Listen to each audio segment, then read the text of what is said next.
Hello, this is Abby. Dear Abby, this is gonna be a long one. Oh boy. Dear Abby, how do you tell the difference between a new exciting crush and a rebound? Does it matter? Dear Abby. Dear Abby. Dear Abby. Welcome to our little corner of the internet. This is the Dear Abby podcast. I hope you stay and hang out with us. See you in a sec.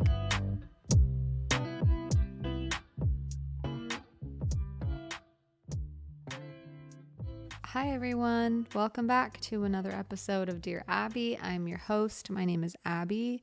We are talking about relationships. We're talking about relationship anxiety, relationship OCD, and I wanted to talk about the specific urge and intrusive thoughts to leave your relationship. So whether you're married, whether you're in a new relationship, an old relationship, it literally does not matter what type of a relationship you're in, how committed, how long, whatever. I wanted to talk about the thoughts and the urges to break up and to get out, to leave. And as a disclaimer, these are not related to abusive relationships, abusive spouses, emotionally or physically. And sometimes with OCD, even when I give a disclaimer, OCD can hold on to that what if, that maybe 0.001%, and that tiny chance that what if my partner is actually abusive, because they hurt my feelings sometimes, and sometimes they can be, grumpy, or like they get mad, and what does that mean? And so I want to talk about all of those fears and all of those thoughts. I will share some of my experiences with that, and then some things that I have learned to help cope with that, and also just some advice and life perspective that I have that has actually really helped me get more comfortable with being in an imperfect relationship and being okay with that, and being able to really love my husband the way that I want to love somebody. Yeah, so that's what we're talking about. I'm really excited. I feel like there's a lot of people who are curious about relationship OCD and anxiety, because relationships are a huge part of our lives. I mean, you see your partner, your spouse, your boyfriend, girlfriend every single day. Most of the time, every single day. And that dynamic is so impactful for your health, your happiness, and it's an important thing to shift perspectives on if you need to make life a lot better. And I really do believe that when you shift those perspectives with any relationship, even if it's not romantic, friendship, if there's a complicated mother-daughter relationship or father-daughter relationship, and OCD can attach to those things and those relationships as well. Before we get into that though, really quick, so dubs and L's for this week. Okay, a dub is, and this has nothing to do with mental health. My dub is, I have been recording a lot of content for makeup stuff. Not for specific brands, not like partnerships or anything. Just like, I like makeup and I like doing my makeup. I like seeing what different looks look good, and I'm like a little Nepo baby sister, because Chelsea gets sent a lot of stuff from brands, who's my older sister. She gets makeup and then she can't use all of it, so she'll give me some of the leftovers or extras. And so I get a lot of free makeup, and I want to make more videos with makeup because I just enjoy it and it's fun. So I've been making more videos. The L though is connected to the dub, and it's the fact that I don't post any. And by the time I'm about to post it, I'm so sick of looking at myself, and then I start to overthink everything, and I'm like, I'm not going to freaking post this because I'm sick of looking at it, and it's probably not even that good. And so the L is definitely mental health related, or at least just confidence related, because I start to feel silly, or I start to feel weird. And I think a part of me feels like I'm doing something bad by recording myself putting on makeup. I don't know. It's like I feel guilty for some reason, but the feelings that come up are very similar to a very OCD chronic guilt thing that I can sometimes get sucked into. So that is my L and my dub. I just enjoy making cute little makeup videos. It's not that deep. I just enjoy it. It's fun. I like learning new techniques for makeup. I like when both my eyes have matching eyeliner instead of one eye looks straight, the other one's too curved. And then I'm like, well, now it's uneven. So hopefully I can get myself together and actually finish things that I start, basically. Like sometimes I'll have like a full face of makeup and I'm like, I hate it. And then I just take it all off. And then I'm about to start another video and I'm like, I'm not doing this again. Then I just quit. Another dub really fast is that I actually scheduled doctor's appointments and then I'm actually going to them.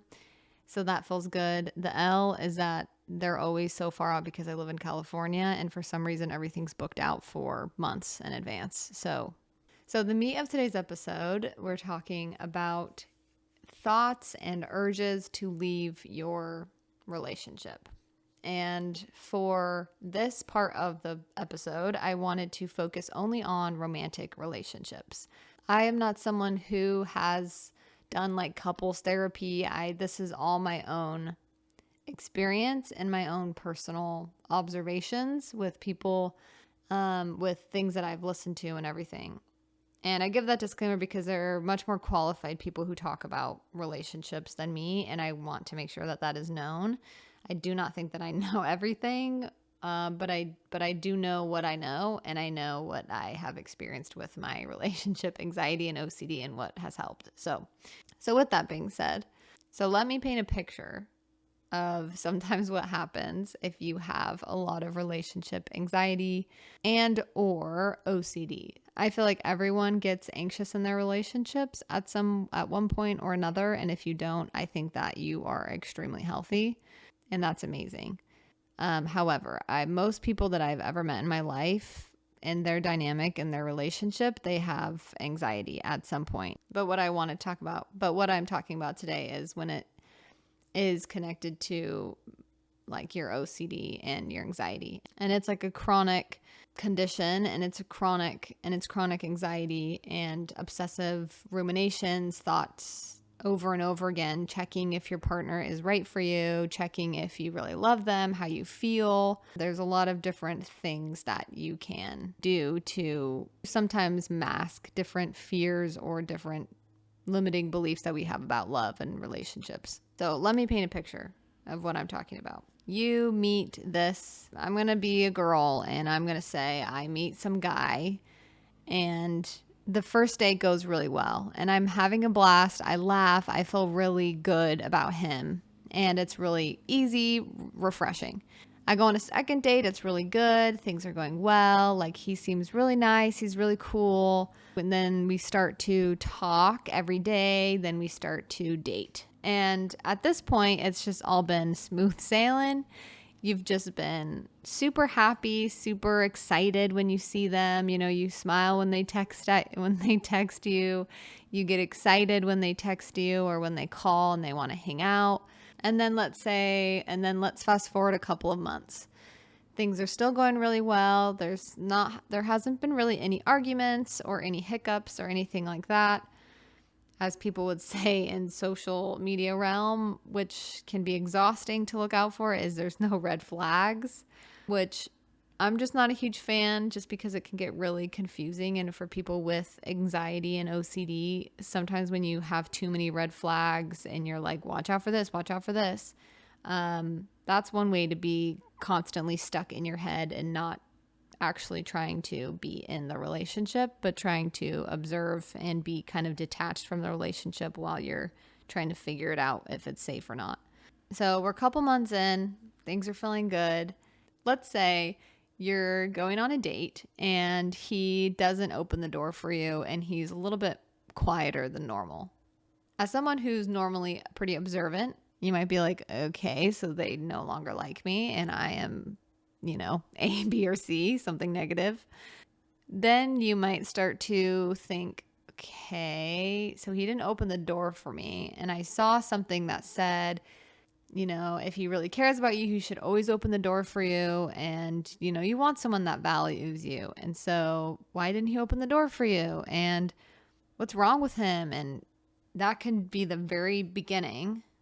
Something that like small shift can be the beginning of like these week to month long rumination patterns and these like obsessive thoughts that can start to come after that and maybe attach this one situation. So then let's say you bring that up, and instead of maybe bringing it up in a way that is non-accusatory, you're kind of like, are you okay? Are you mad at me? And which kind of already sounds a little bit defensive. So sometimes that can not help, like an argument. He might respond and be like, no, I'm fine. Like, I don't know what you're talking about. And again, I'm speaking in OCD land, where it's like so irrational and like takes something from 0 to 100 in 2 seconds. So he might say, no, like, I'm not acting like that much different. I don't know. Your OCD might tell you, oh, what if he's gaslighting you right now? What if that's gaslighting? What if he's emotionally manipulating you? Because you can sense something different, but if he's not saying it, then he's making you feel crazy. And sometimes these like really complicated, complex thoughts can come up and up and up, and it can really start to confuse you in your relationship. And this could happen 5 years in, where your OCD just attaches to one thing and kind of randomly just starts to show up. And it could be triggered by a life event, obviously, but it can attach to the most random thing that someone says, like your partner says, and then just can take it from 0 to 100. So that simple thought pattern in your head can turn into months sometimes of obsessive rumination thought patterns. Checking and checking and checking. Are they toxic? Do they have the red flags? Are they emotionally open enough, aware enough, intelligent enough? It can attach to whatever. Like sometimes if maybe they shut the door and it's like kind of too hard, and that makes you feel uncomfortable because it's like, well, are they angry or something? And then sometimes that can be like, oh, well, they're going to abuse you probably in 5 years because they shut the door a little bit harder than normal. And I say that knowing that that's where OCD can go with it, and it can be pretty fast. And obviously, when you know your partner, especially if it's like your husband or your wife, you know them, you know what they will not do, you know their character, but OCD can make you question somebody's character like nothing else I have ever experienced. And it can be so exhausting because it's like you just keep getting thought after thought after thought after thought, and you keep getting doubt after doubt after doubt. And it's like nitpicking every tiny thing that they do, and it's kind of twisting it and makes it feel like it's super important and you need to figure it out right now. It's like, are they toxic or not? Do you need to leave them? Do you even love them enough? Obviously, if you're like anxious about this and you keep feeding that loop in those thought patterns, it can feel really messy and really confusing. But there's always hope for, even if you're stuck in a really thick, sticky pattern of this, there's always hope. There's exposures and response. There's exposure response prevention. There's therapy that you can do. So if this is happening and it keeps happening and you get into these exhausting loops, eventually some people, and sometimes really early on, and maybe it's not months, sometimes it can just be a couple of days or one day of this, and all of a sudden you start to get the urge to leave the relationship because you feel so triggered all the time. You feel so high alert all the time around your partner. And sometimes I see messaging on Instagram or TikTok. Sometimes I've seen messaging even on social media that's like, when they found their person, they never had anxiety anymore. You know, all of those worries went away. And I think that's awesome. And I think that is really people's reality sometimes. But when you have anxiety or OCD and that is chronic, it does not matter how kind, supportive your partner is. It can still show up and be exhausting and constant and really jarring and scary. Like, I remember my relationship anxiety was so scary to me because it made me feel like I had to isolate myself so much from my husband. It made me feel like I needed to not share anything with him. It made me feel like scared of him. It made me feel scared of myself. It made me feel scared of connection and that was bad. And that was very painful, and it was an extremely excruciating time when it was really bad, and it sometimes comes back and I have those same thoughts and feelings, and but it's definitely not as bad, and I know how to react to them and sit with the uncertainty of like, yeah, maybe my husband's bad, and maybe he'll really hurt me someday, but you know what? It is what it is, and I just can do my best and just sit with the uncomfortable things that come up and sometimes the excruciating things that come up with that. So it kind of makes sense that if you're absolutely miserable in your relationship, no matter how great your partner is, that you would want to leave it because you're like, I'm exhausted. I'm tired. I'm sick of these thoughts. I'm sick of like having to combat this. It feels helpless, hopeless. Like I feel like I'm just making everything worse. My partner now feels not loved because I'm being super suspicious all the time, or I'm like purposely not connecting, which is the number one important thing in a relationship is connection. So if you're avoiding that, it's not good for your relationship. And sometimes with my OCD, I needed to hear like tough love with that because I'm like, well, everything's like gonna be fine. And I'd kind of tell myself that over and over and over again, especially after having been divorced. I was like extra like, no, everything's fine. It has to work out the second time. That's how it works, right? And honestly, that kind of just fed my, I don't want to say delusion, but kind of, it fed my OCD, and it made me feel like I didn't really have to change that much. Like it'll just be fine. I can just toughen through it and we'll get through it, which I believe we can get through anything, but also I don't want to tough it out my whole life and feel disconnected with my partner, even if he stays with me. If surprisingly, if that were to happen, if I never worked on my OCD, we would not be connected because with OCD, it just shoves you away from people, from your relationships, from the people that you really care about, because they're like, well, they're not perfect, or, well, look what they said this one time 5 years ago, or, hey, well, look at when they got grumpy or when they got angry. Isn't that scary? Shouldn't you be scared of them? And it's like, well, I don't think so because I know them and they haven't like lost their temper or done anything. And like that's the reassurance, like the self-reassurance that comes in, will try to combat those thoughts with like, no, look at his character, look at this, look at that. So that's part of the process, is being able to sit with the fact that you don't know 100% if they are going to hurt you in the end in any shape or any way, shape, or form. So when I got the tough love from either a therapist or sometimes just myself, it was so helpful because I'm like, okay, if I actually want to connect with my husband and let him in and have a good, healthy relationship, I have to be vulnerable, and not fake vulnerable. You have to be actually like giving your heart to somebody. And that can be so scary, especially for me. I'm like, logically, never do I want to do that again because I got crushed. And I had my guard down and then I got hurt. So then it's like, I never want to have my guard down again because I don't want to get hurt like that. I want to be ahead of it. Like I want to be ahead of the punch. I want to be ahead of the breakup. I want to be ahead of the divorce. Like sometimes when we get hurt, that's kind of how it shows up. And maybe that's our fear. And that's like what we think we need. So OCD will play with whatever fear you have, plays on that fact that you need to be one step ahead.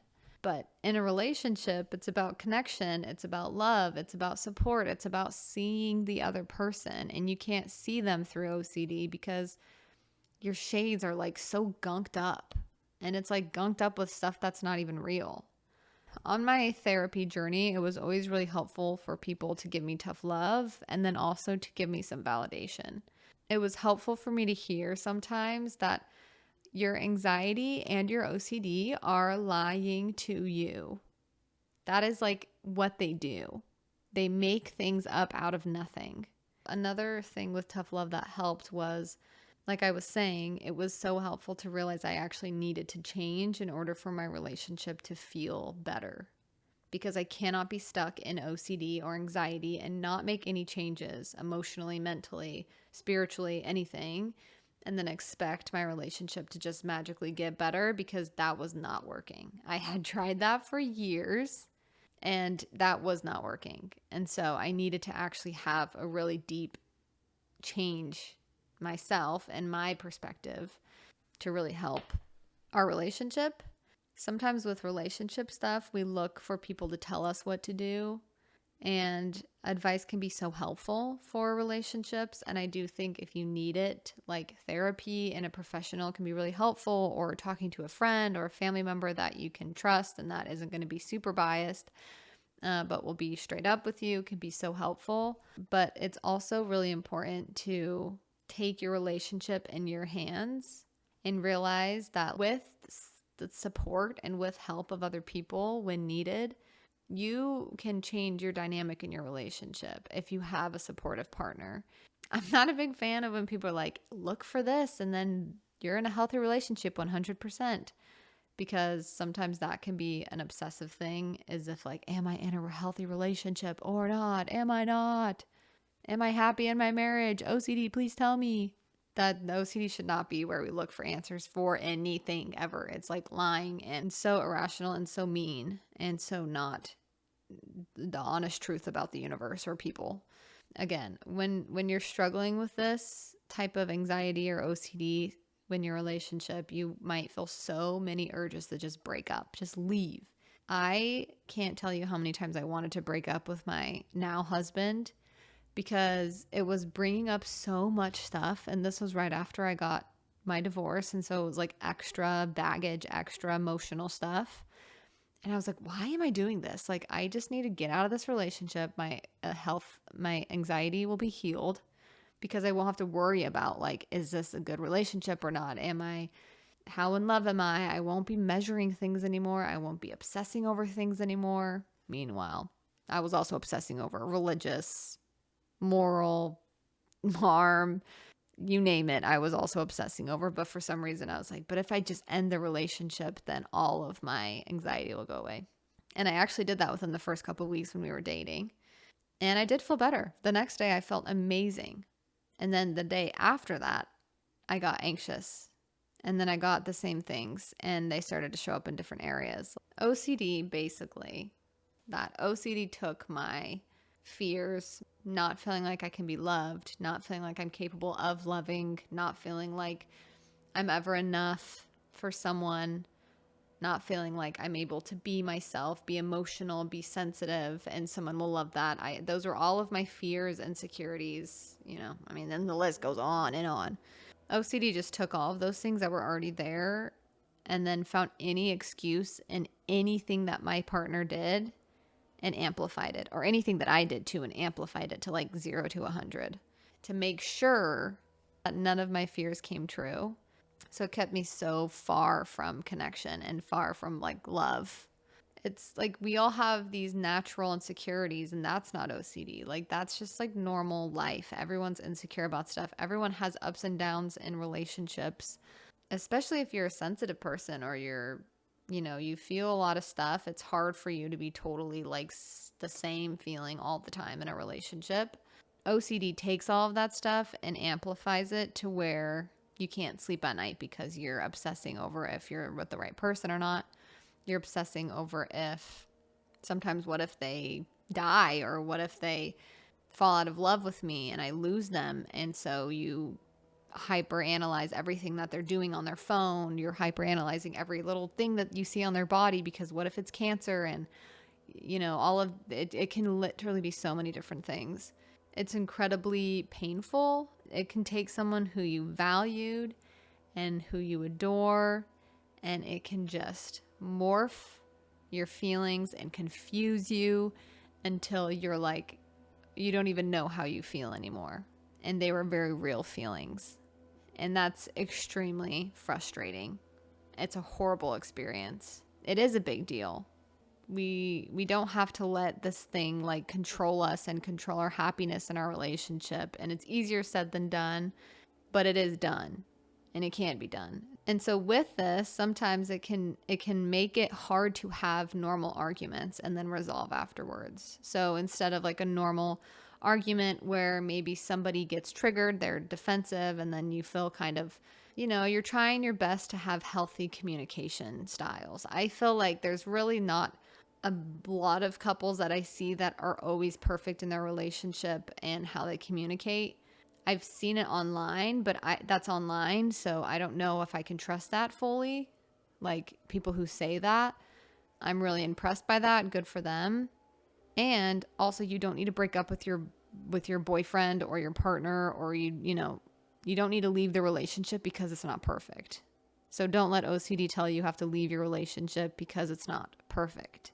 It's really interesting because I know, and I think most of us know already from every movie, every book, and just internally, we know that love is literally the answer to almost everything.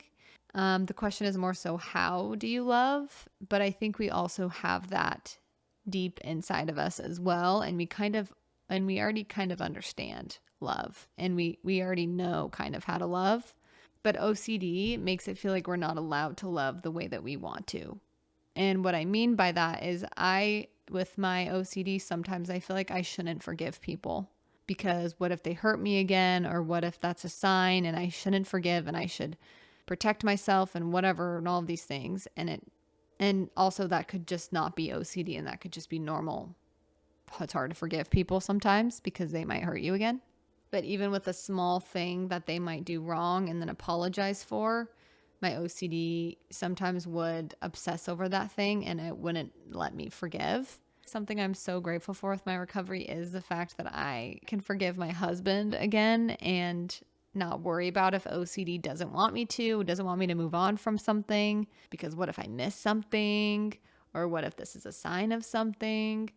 But now if my husband and I have an argument, or, we're disagreeing, or where there's a miscommunication and one of us got our feelings hurt, maybe we don't have the best communication in that one conversation. Later on, we'll both apologize and resolve, and then we commit to doing better.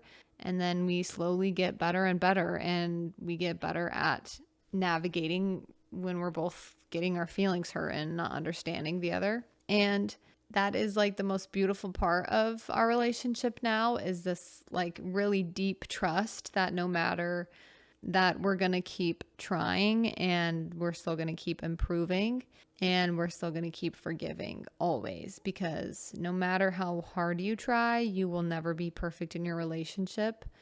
And if you think you're perfect in your relationship, and that's not an excuse to not try at all. That's just being accepting of the reality of humans.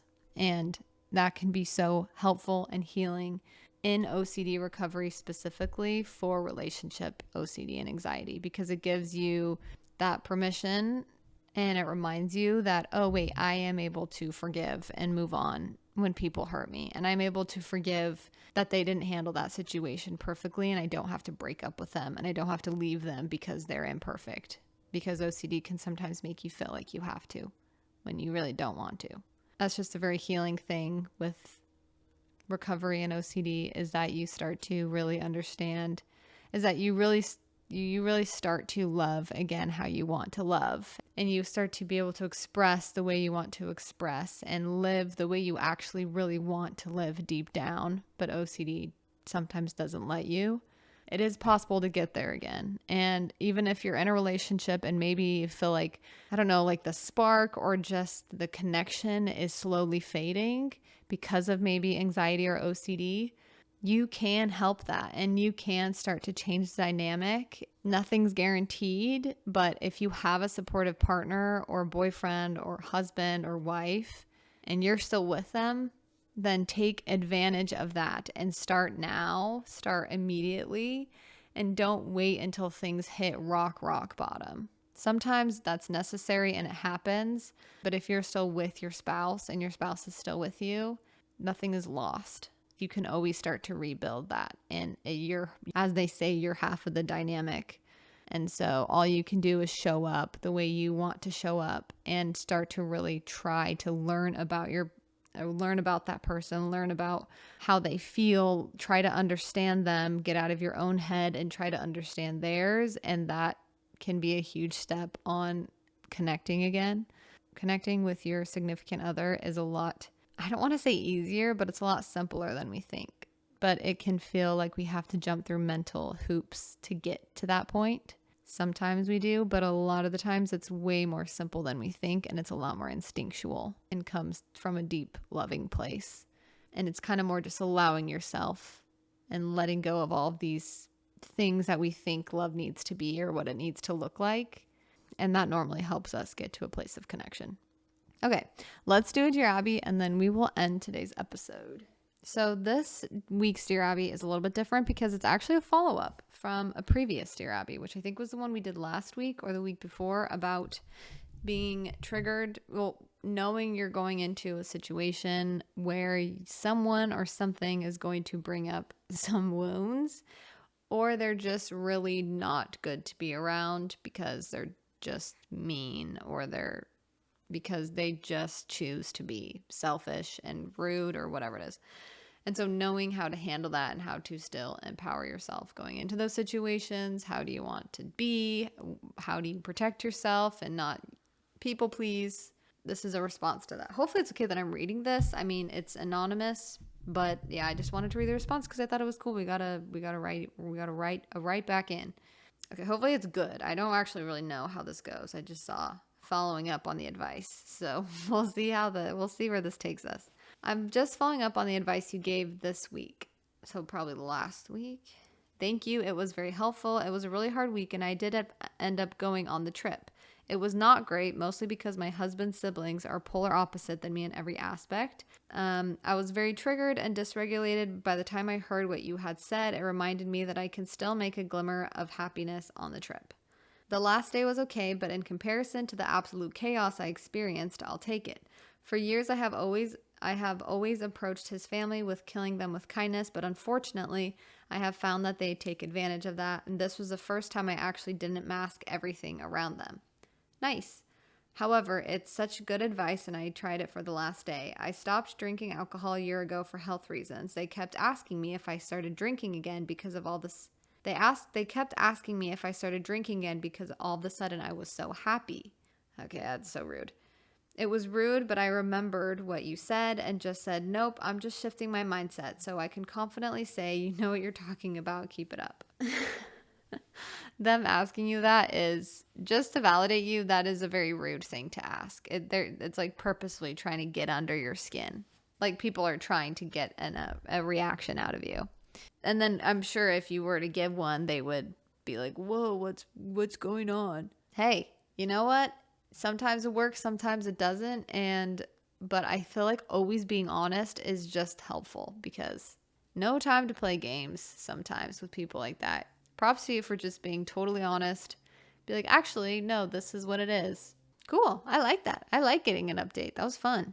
Thank you for that. Thank you for that adventure of listening to how my advice went. It's always a little bit scary, you know? You give some advice and then you just don't know how it all happened. I could be giving out the most horrific advice and I would have no idea. That's it for today's episode, you guys. I hope you enjoyed. If you did enjoy, I would love if you left a rating on Spotify or Apple Podcasts, or write a review, or please write a review. Also, please comment on the Spotify comments if you want to hear something specific, or just DM me or message me on whatever you can find me on. And I always see the messages, even if it takes me forever to reply. I do see them, and I want to give you guys what you want. And I would just love to hear what you guys want me to talk about. So keep sending those in, and I hope you guys have a wonderful weekend. Take yourself out, do something nice for yourself, nice for someone else, and just have a great weekend all around. Rest on Sunday, this past Sunday. I don't know why, but we were like working ourselves to death in the front yard, and I'm like, what are we doing? It is Sunday. It is a day of rest. You're told to rest. So what am I doing? So make sure you rest. Okay, thanks for listening. Love you guys. Bye. 우회전 taking a ride to journey 눈치 보면서 들어가 할 때 찾아 나머진 바빠 개설레임 바꾸는 사람들 시간만 지나가 자신감 가져